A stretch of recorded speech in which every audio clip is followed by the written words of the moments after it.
नमस्कार, मैं हूं प्रकाश हिंदुस्तानी और आज हम बात करेंगे शोपियां से, कश्मीर से सीधे अ, वहां के डिस्ट्रिक्ट डेवलपमेंट काउंसिल के सदस्य राजा वहीद से। राजा वहीद, आपका हमारे इस कार्यक्रम में बहुत बहुत स्वागत है, इस्तकबाल है आपका। थैंक आपका यू। इस्तकबाल है।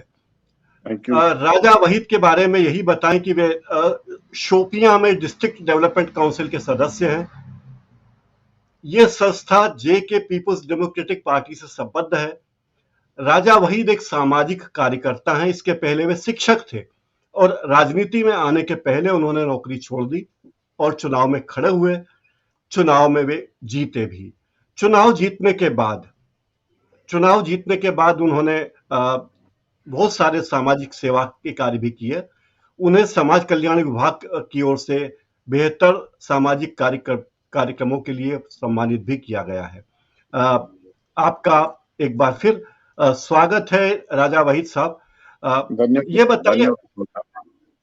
कश्मीर में आज हालत कैसे है? आज ही उड़ी में पता चला कि सैन्य बलों ने आतंकवादी से मुठभेड़ की। आपको क्या लगता है, क्या कश्मीर में आतंकवाद पे काबू पाया जा रहा है या उसमें दिक्कत है अभी भी? आतंकवाद में काबू जो है नहीं पाया जा रहा है। तो सिर्फ उड़ी में ही नहीं बल्कि शोपियान में भी कल एक घटना घटी है रात को। तो मतलब यही मैं तो यही कहूंगा कि ये जो बड़े दावे किए जा रहे थे दफा 370 को हटाने के बाद आतंकवाद खत्म होगा, ये जी, ऐसा बिल्कुल भी नहीं है। मतलब इधर जो मिलिटेंसी पहले थी आज भी है, इसमें कोई कंट्रोल नहीं हुआ है। आप जिस संस्था से संबद्ध हैं डीसीसी में, वो संस्था गुपकार ग्रुप की मानी जाती है। तो गुपकार ग्रुप सरकार को मदद कर रहा है या नहीं कर रहा है, या उसका अलगाववादी रवैया भी बना हुआ है? मतलब किस चीज में सरकार को मदद चाहिए हमारी? भाई, कश्मीर अब भारत का पहले भी अभिन्न अंग था, अब अंग है, लेकिन अब एक राज्य की तरह ही है। वहां के नागरिकों को विशेष नागरिक का दर्जा अब नहीं है। ये हम्म। कहा जाता है कि बहुत सारे लोग, गुपकार ग्रुप के सदस्य जो नेता है, वे नाराज हैं। वे नहीं चाहते कि 370 वे नहीं चाहते थे कि 370 खत्म हो, लेकिन 370 खत्म हुई, तो उससे नाराज हैं। क्या ये नाराजगी अभी भी बरकरार है? देखिए, जो हमारा स्पेशल स्टेटस था, जब आपके सर जी। से पगड़ी छीनी जाए, जब आपकी इज्जत को उछाला जाए तो नाराजगी तो बनती है जनाब। मतलब ये हाँ। स्टेटस भी मतलब कहीं बाहर से नहीं आया था। ये जो कॉन्स्टिट्यूशन ऑफ इंडिया ने दिया था, हमारे फोर फादर्स जो हिंदुस्तान के थे, जिनको हम मैमार मानते हैं, आर्किटेक्ट ऑफ इंडिया मानते हैं, उन्होंने हमें ये अधिकार दिए थे। जब ये अधिकार हमसे छीना गया तो नाराजगी तो बनती है, इसमें तो कोई दो राय नहीं है। और तो नाराज न सिर्फ अब मेरे गुप्कार अलायंस जी, नाराज है, बल्कि पूरा जम्मू कश्मीर नाराज है। आप आज जम्मू के हालात देख लीजिए, आप लद्दाख के हालात देख लीजिए, कश्मीर तो है ही। तो सारी अवाम यहाँ की नाराज है। क्या कारण नाराजगी का? वही अनुच्छेद 370। बिल्कुल। देखिए जनाब, जो आपका स्पेशल स्टेटस आपसे छीना गया, 35 ए छीना गया, और आज सारा जम्मू कश्मीर नीलामी के कगार पे है। आपके पावर प्रोजेक्ट्स भेजे जा रहे हैं, आपके जो हमारे मिनरल्स हैं उनको बेचा जा रहा है। तो यहाँ की नौकरियां खत्म हो रही है। बाहर के बिजनेसेस जो है बड़े बड़े, वो इधर हमारे बिजनेस में काबिज हो रहे हैं। तो नाराजगी तो बनती है उसमें। मतलब कोई भी, हर कोई सामान्य इंसान जो है इन चीजों से नाराज हो ही जाएगा। अब ये जो एक चीज से दूसरी चीज से जोड़ते हैं इसको, मतलब वो तो हमारी बदकिस्मती है कि ये मतलब गलत तरीके से पेश किया जा रहा है। क्योंकि गुपकार एलायंस जो है मेन स्ट्रीम है, तो एक गुट बना हुआ है। ये हम वो आधिकारिक चीजें जो कॉन्स्टिट्यूशनल गारंटीज हमें दी गई थी, हम उन पे लड़ाई लड़ रहे हैं कि हमें वो वापस चाहिए। तो उसके लिए क्या तरीका अपनाएंगे आप? लोकतांत्रिक बिल्कुल। तरीका अपना? हम बिल्कुल जो है डेमोक्रेटिक वेज हम अपना रहे हैं। इलेक्शन हो गए, हमने पार्टिसिपेट किया। मतलब ऐसा नहीं है कि हम भाग रहे हैं। हम जो पीसफुल और डेमोक्रेटिक तरीके हैं, उन्हीं तरीकों से हम ये लड़ाई लड़ेंगे, ये स्ट्रगल हम करेंगे। आपके परिचय में मुझे पता चला कि पहले आप स्कूल शिक्षक थे, टीचर थे, लेकिन जी जी। राजनीति में आने के लिए आपने शिक्षक की नौकरी छोड़ दी। तो हाँ हाँ क्या हाँ। कारण था? राजनीति आपको इतनी क्यों पसंद आई? शिक्षक का काम भी बहुत महत्वपूर्ण होता है। कारण यही है, जब हमने देखा यहाँ हालात क्या बन रहे हैं, यहाँ जो है लोगों को बात करने का अधिकार नहीं दिया जा रहा है, तो एक रेस्पॉन्सिबल सिटीजन होने के नाते, एक कॉन्शियस सिटीजन होने के नाते मैंने ये अपना जो कर्तव्य समझा कि मैं फील्ड में आऊं, मैं उन भारतीय होने के नाते उन सारी चीजों का विरोध करूं जो हम पे थोपी जा रही है, जो गलत तरीके से हम हमसे मनवाई जा रही है। तो उस चीज का मतलब एक भारतीयता का सबूत मैंने दिया है एक तरीके से। अगर कुछ लोग इसको दूसरे रंग से भी लेते हैं, लेकिन हम तो ये कहेंगे हम सामान्य हिंदुस्तानी है और हिंदुस्तान में इज्जत से रहना चाहते हैं। किसी के दबाव में आके हम जो है कोई एक चीज या दूसरी चीज मानने के लिए हरगिज तैयार नहीं है। पीडीपी की नेता का कहना है कि उन्हें घर में नजरबंद रखा गया है। हम्म। क्या यह वाकई बिल्कुल सही है? बिल्कुल। न सिर्फ न, ये तो मतलब ये ढकी छुपी बात नहीं है। हमारी लीडर महबूबा मुफ्ती साहिबा, पहले तो उनको बाकायदा तौर जेल रखा गया। जब जेल से निकाला गया तो फिर उनको घर में नजरबंद रखा गया।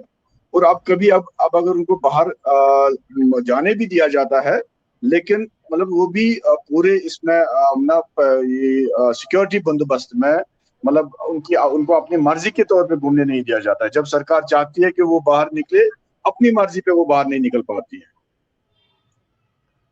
अच्छा, तो अभी तालिबानियों ने एक बयान दिया है, तालिबान के एक नेता ने बयान दिया कि हम जम्मू कश्मीर मामले में हस्तक्षेप करेंगे।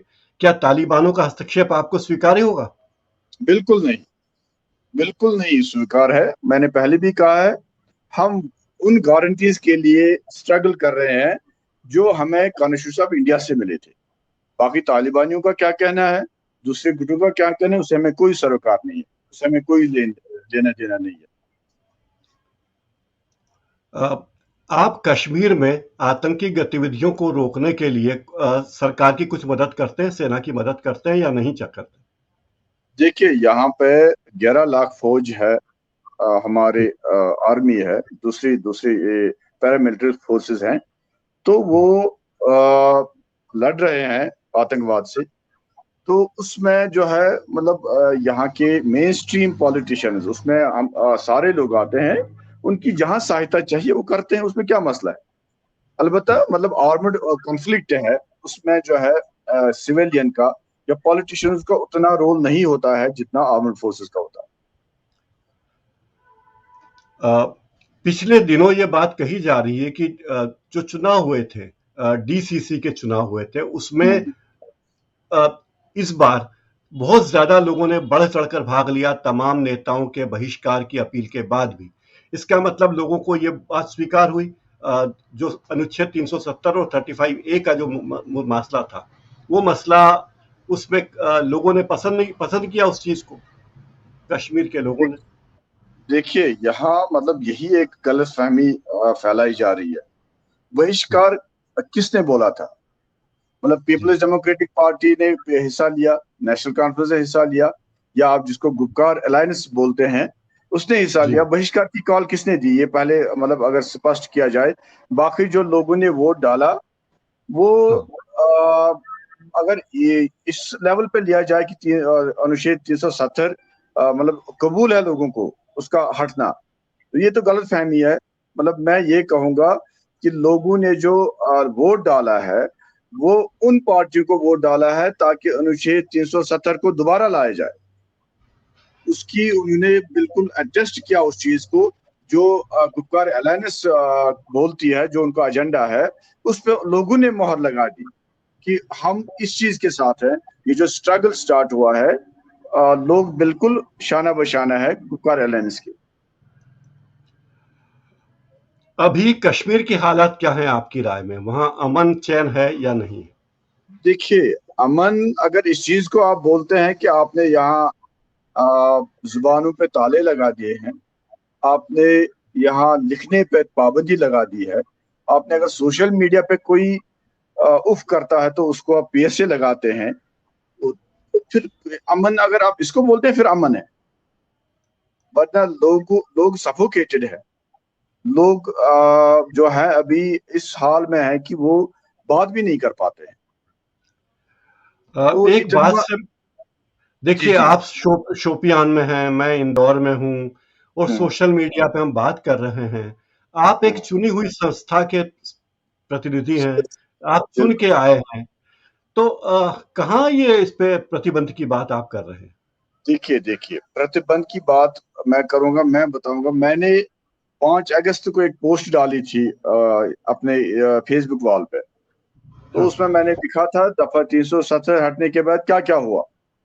तो हम्म, दूसरे दिन मुझे पुलिस की कॉल आ गई, पुलिस ने मुझे हिरासत में लिया। तो उस हम्म। पोस्ट को हटाने के लिए मुझ पर दबाव डाला गया। फिर तो आपने अगर पोस्ट हटा आपको, दी? हाँ, पोस्ट हटा दिया? पोस्ट हटा दी मैंने दबाव के क्या अंदर। क्या लिखा था आपने उस पे? उसमें ये लिखा था कि जो दफा 370 है उसके हटने से हमारा स्पेशल स्पेशल स्टेटस हट गया, यहाँ की नौकरियां चली गई, यहाँ मतलब यहाँ का कारोबार ठप हो गया। मैं मतलब जो जो सही बात है वो मैंने लिखी थी। उसमें कोई ऐसी बात देश के अगेंस्ट कोई बात नहीं थी, कोई अलगाववाद के मुतालिक कोई बात नहीं थी। लेकिन मैं फिर यही कहूंगा कि जुबानों पे ताले चढ़े हुए हैं। हमारे जो पेन है उनको वही लिखना है जो सरकार कहे। सरकार के अगेंस्ट अगर कोई कोई चीज लिखी गई तो उस पर जो है आपको बहुत चीजें जो है बर्दाश्त करनी होगी। या तो जेल जाना होगा, या मतलब दूसरी दूसरे हथकंडे आजमाएंगे आप। तो आपका ये कहना है कि जम्मू कश्मीर में हालात अभी सरकारी दबाव में हैं, लोगों की जुबान पर ताले हैं, लोगों को अपनी बात कहने की आजादी नहीं है, यही बिल्कुल कहना बिल्कुल। चाहते हैं? बिल्कुल बिल्कुल। लेकिन आप तो बात कर रहे हैं हमसे।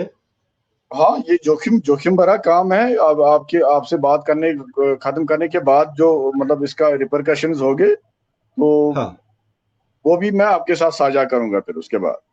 ठीक है। अच्छा, अब ये बताइए, अ, कश्मीर में कश्मीर 370 के बाद कश्मीर के वाकई हालात, जो आप कह रहे हैं और जो सरकार कह रही है, ऐसा हम्म। क्यों विरोधाभास है? देखिए, सरकार सरकार तो कहना ही है, क्योंकि उन्होंने जो कदम उठाया है उसकी हाँ। वाहवाही उन्होंने देश को, पूरे देश को जो है गलत बयान से आपने मैसूर किया हुआ है कि अनुच्छेद 370 हटाने के बाद जम्मू कश्मीर में अमन होगा, चैन होगा, कारोबार चलेगा, नौजवान मेन स्ट्रीम में आएंगे। तो वो चीज वो दर्शाने के लिए ऐसा सब कुछ कर रहे हैं, जबकि हालात उसके विपरीत हैं। आप हर रोज देख रहे हैं कि यहाँ की नौकरियां खत्म हो रही है। कल कश्मीर की बात छोड़िए, जम्मू के लोग सड़कों पे थे, पूरा बंद था, इसलिए कि उनका कारोबार ठप हो रहा है। उनको उनको जो कहा जा रहा था कि अनुच्छेद 370 खत्म होने के बाद दूध की नैया नदियां बहेंगी, कारोबार चलेगा, तरक्की होगी, अमन होगा, नौजवानों को नौकरी मिलेगी, वो तो कहीं नहीं है।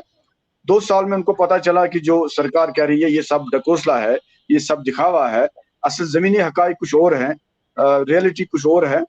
तो जो जम्मू कश्मीर आते हैं लोग, उनको पता चलता है यहाँ के हालात असल में क्या है। अभी पर्यटकों का आना जारी है कश्मीर में? टूरिस्ट आ रहे हैं जम्मू कश्मीर में? टूरिस्ट आ रहे हैं, हाँ, टूरिस्ट आ रहे हैं, मखसूस जगहों पे आ रहे हैं टूरिस्ट, मतलब उस तादाद में नहीं आ रहे हैं जिस तादाद में आने चाहिए थे। तो हाँ। लेकिन कुछ कुछ आ रहे हैं, मतलब ये गुलमर्ग, पहलगाम, जो मेन सिटी है श्रीनगर की। जी। श्रीनगर में टूरिस्ट आ रहे हैं, वहाँ गतिविधियां हैं, मैंने सुना फिल्मों की शूटिंग भी चल रही है वहां तो। हाँ हाँ, बिल्कुल। आप इस सरकार से क्या अपेक्षा करते हैं, केंद्र सरकार से क्या अपेक्षा करते हैं? देखिए, अपेक्षा, अभी तो हम मायूस हैं। मैं सीधी बात बता दूंगा कि हम्म, मतलब अभी हमारे प्राइम मिनिस्टर साहब ने कहा था कि दिल की दूरी, दिल्ली की दूरी और दिल की दूरी मिटाएंगे। कैसे मिटाएंगे वो उन्होंने नहीं कहा। दिल्ली में हाँ। ऑल पार्टीज मीटिंग हो गई, उससे क्या निकला हम्म, अभी तक हमें पता नहीं चला। मतलब जी। आप कैसे दिल की दूरियों को मिटाना चाहते हैं। अभी अगर सामान्य हालत है तो यहाँ विधानसभा अभी नहीं है, इलेक्शन क्यों नहीं हो रहे। अभी अगर आप कह रहे हैं कि स्टेट हम वापस दे रहे हैं, तो हर बार यही कहा जा रहा है कि जब सामान्य हालात होंगे तो तभी स्टेट देंगे। ये तो सरकार खुद ही अपने जो है, अपने जो वो फरमा रही है कि यहाँ पे हालात सामान्य है, लेकिन खुद ही उसका निगेट निगेट भी कर रही है, क्योंकि अभी हालात ठीक नहीं, नई स्टेट अभी नहीं मिले। तो ये तो पहले हमारे स्पष्ट करें, ये पहले स्पष्ट करें कि सरकार की मंशा क्या है, सरकार यहाँ करना क्या चाहती है। जी, ये बात कही जा रही है कि चुनाव की तैयारी की जा रही है, जम्मू कश्मीर में कभी भी चुनाव की घोषणा हो सकती है, हम्म, इसलिए चुनाव की तैयारियों में अभी सीमांकन का काम हो रहा है, हम्म। तो सीमांकन का काम होते ही घोषणा हो जाएगी चुनाव की। यहाँ सर मैं आपको एक बात बता दूं, अगर पूरे देश में सीमांकन 2026 तक नहीं हो रहा है तो why Jammu and Kashmir on, मतलब इसके पीछे क्या मंशा है इनकी? क्या ये अगर कह रहे हैं कि एक मुल्क में एक कानून चलेगा तो जम्मू कश्मीर के लिए अलग यार्ड स्टिक क्यों है? जब सारे जी, मुल्क में ये डिलिमिटेशन हो जाती तो उसी वक्त जम्मू कश्मीर में भी कर लेते। वही जी, हमारे पास समय कम है, और मैंने अभी पढ़ा कि जम्मू कश्मीर के कई इलाकों में आज भी नेट बंद है, खासकर उड़ी सेक्टर में इंटरनेट हम्म, बंद कर दिया गया है, और इसीलिए हम इस कार्यक्रम को पहले से प्रचारित नहीं कर पाए, कि हमें लगा कि पता नहीं हम लाइव कर पाएंगे या नहीं, इंटरनेट हम्म। आपके यहाँ होगा या नहीं। लेकिन आज आपने जो बातचीत हमसे की, इसके लिए आपका बहुत बहुत शुक्रिया। हम आपके साथ मिलते रहेंगे, आपके साथ बातचीत करते रहेंगे, बहुत और बहुत आपने शुक्रिया। जो आपने हमें समय दिया, इसके लिए हम आपका शुक्रिया अदा करते हैं। बहुत बहुत धन्यवाद। Thank you so much.